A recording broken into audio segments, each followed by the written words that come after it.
Hello, everyone. Welcome back to China Admissions. Again, we are doing our weekly live stream where we are on Instagram and on YouTube at the same time. So you can always rewatch this depending on which platform you would like to use or whatever is most comfortable to you. And today's topic is very interesting as we have received a lot of information from universities stating that finally many of them are able to offer visas for the September intake of the Chinese language programs. So I think right now it's quite common knowledge that China has opened up its borders and people are very excited about that. However, that did have a couple of conditions to it. And up until now, there were very few universities that were able to actually offer visas for students that were not doing a degree program.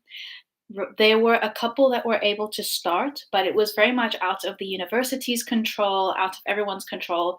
You had to wait until you had the specific permission to do so. And finally, now many of the universities are able, or most of the universities are able to offer the visa for the September intake of the Chinese language program, which is very, very good news.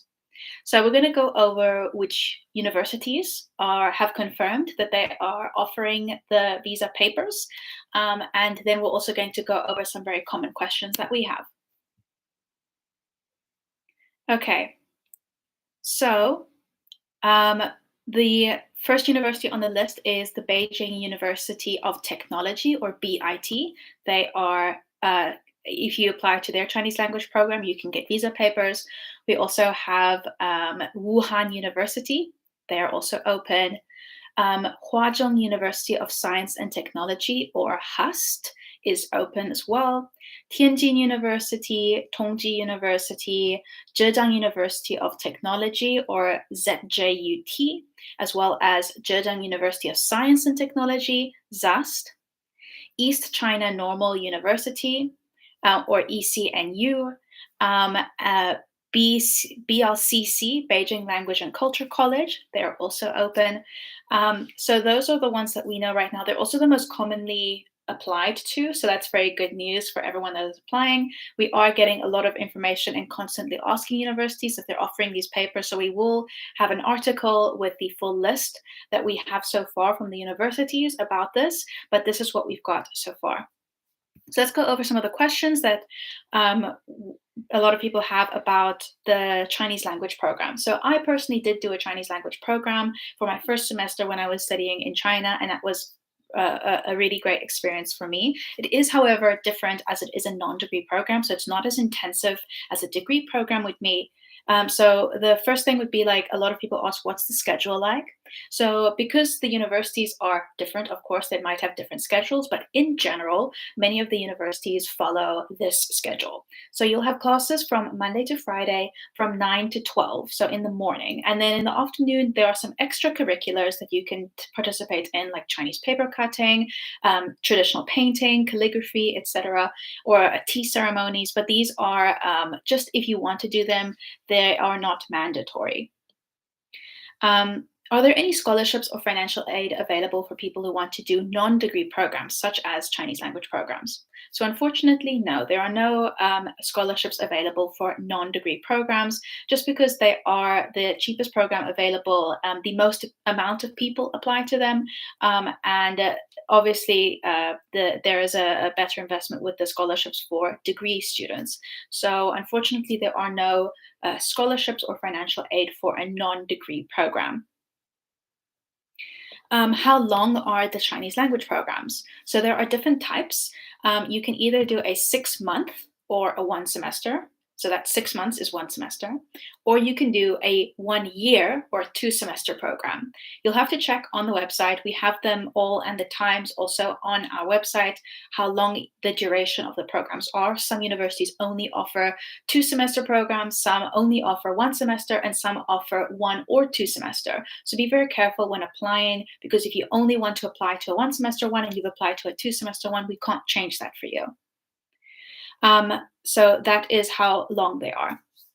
And what is the proficiency required to apply? You can apply no matter what your proficiency is. So there are different levels of classes.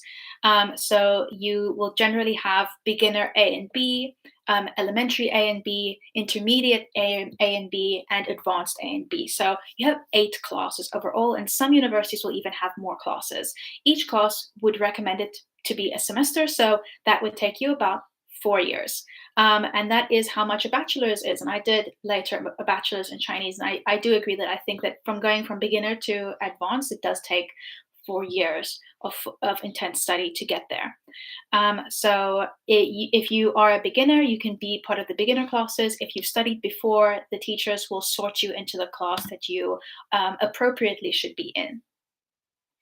What are the living arrangements for international students that are doing a non-degree?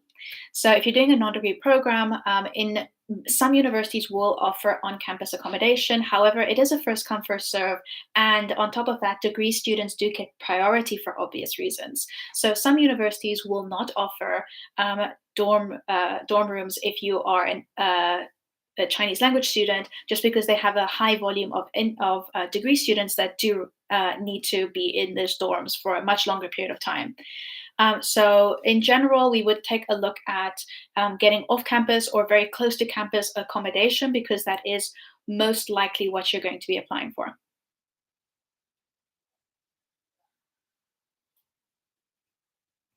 What are the visa requirements, or what are the requirements? So you need to have high school in order to apply. So your high school transcripts, your high school certificate.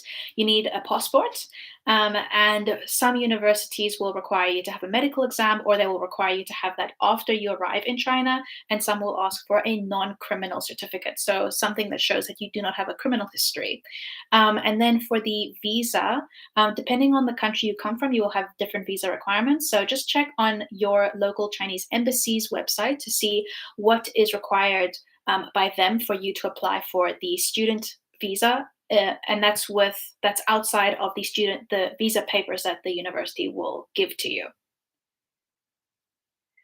Okay, are there any language proficiency tests, and do these courses include the HSK exam? So the HSK exam is the one of the most recognized exams for Chinese language proficiency. So when you are in these programs, generally you'll get tested and have exams just like any other course. However, that doesn't mean that you're going to be walking out with an HSK exam, because that is a separate exam. What you can do is, many of the universities do have centers for HSK tests, and you can apply through them, but you have to pay for the test and take that separately. So that is something that I would recommend doing, because just because you took a Chinese language course doesn't necessarily mean that you have a certain HSK level. Having an HSK level means that you can definitely tell your employer or your future university or whoever that you need to prove your proficiency to what the exact level is you have. Um, a student has asked, can the school help the student get the apartment outside of the school? So they can't necessarily help you with finding the apartment, but they do usually have a list of recommendations where you can go. And those are typically apartments that are very close to the university. So that is definitely something to ask the teachers about. And let's just see if there are any other questions here.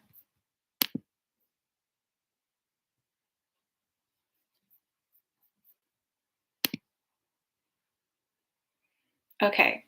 So that seems to have answered all of your questions. I really hope that this was very helpful to you guys. We are going to have an article coming out later this week, or during the weekend, or beginning of next week. So that will have the information with the universities that are able to offer the visa papers for non-degree programs. We are still currently collecting the information from them, just to be sure, because we can't just put a blanket statement and say that all of them can provide visa papers, because that might not necessarily be the case. If you have joined a bit late and you'd like to re-watch the live stream, it is going to be available on our YouTube and then on the Instagram as well. So just be sure to subscribe, and then you can re-watch it there whenever it is needed. So thank you guys for joining today's live stream.